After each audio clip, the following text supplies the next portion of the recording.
আগে সবশেষ মাঠে নামছে আর্জেন্টিনা। ভক্তদের আক্ষেপ ঘুচতে চলেছে। আগামীকাল ভোরে মাঠে নামবে আলবিসেলেস্তেরা। শেষ মুহূর্তে কাটাছেঁড়া চলছে আর্জেন্টিনার একাদশে। একাধিক খেলোয়াড় পেতে পারেন সুযোগ, হতে পারে পরীক্ষা নিরীক্ষা। সব মিলিয়ে আগামীকাল কেমন একাদশ নিয়ে মাঠে নামতে পারে আর্জেন্টিনা, তা নিয়ে থাকছে প্রতিবেদন। নিয়মিত গোলরক্ষক এমি মার্টিনেজ নেই, আক্রমণে নেই লিওনেল মেসি ও নিকো পাজের কেউ। ইনজুরি সমস্যা আছে ডিফেন্সেও। রাইট ব্যাকে মলিনাদের নিয়ে আছে শঙ্কা। এরপরেও হন্ডুরাসের বিপক্ষে আত্মবিশ্বাসী আর্জেন্টিনা, কেননা বিশ্বকাপের আগে নতুন খেলোয়াড়দের পরখ করে নেয়ার সুযোগ পাবেন কোচ স্কালোনি। আগামীকাল অনেকটা নিশ্চিত গোলবারে আসছেন জিরোনিমো রুল্লি। যদিও জুয়ান মুসো মৌসুমে নজর কেড়েছেন কয়েকবার, তবে মার্সেইয়ের প্রধান গোলরক্ষক ছিলেন রুল্লি, তাই তার উপরই ভরসা করতে চাইবেন কোচ স্কালোনি।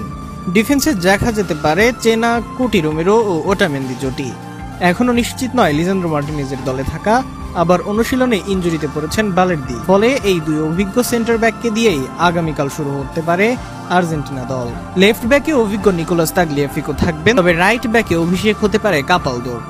হামবার্গের এই খেলোয়াড় নেই বিশ্বকাপ দলে, তবে রাইট ব্যাকে ইনজুরি সংখ্যা আছে আর্জেন্টিনার, তাই বিশ্বকাপের আগে পরখ করে নিতে 27 বছরের এই তারকাকে সুযোগ দিতে পারে কোচ স্কালোনি। মাঝমাঠে ম্যাকালিস্টার ও ডিপল থাকছেন, এর সাথে রাইট মিডফিল্ডার হিসেবে থাকবেন এনজো ফার্নান্দেজ।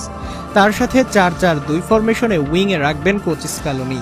সেই ক্ষেত্রে জিওভানি সিমিওনিকে দেখা যেতে পারে সেখানে। 4-4-2 নিয়ে মাঝমাঠে দখল করে নিতে চাইবে আর্জেন্টিনা দল। আবার এনজোর লেফট রান বা ম্যাকালিস্টারের দূরপাল্লার শট ভাঙতে পারে হন্ডুরাসের জমাটবদ্ধ ডিফেন্স।